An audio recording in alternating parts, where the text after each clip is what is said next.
She's the product up toward her eyebrows, lids,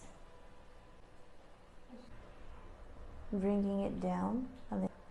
But if you don't have any product, wet product, pode entrar com ele. In the brush 106, Vem o seu. from the inner corner to the outer corner. Ele é um tom bem escuro, ó, quase. She's applying this shade on the outer corner.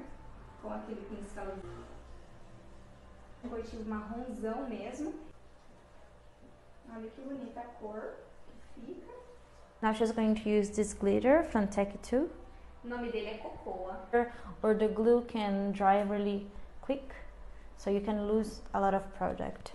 Então, ó, vamos colocar From the outer corner to the inner corner, and always pressing it in. ele segura perfeitamente. So as the glitter glue is still drying, Também now she's also going to apply são lindíssimos. Beauty Revolutionary from her collection. Pra finalizar ali o efeito, colar o glitter certinho para não. Podem pegar o próprio pincel que a gente usou de corretivo e dar uma limpadinha aqui para marcar mais, ó. If you guys like a ready mark, Maquiagem. and see you guys until the next class.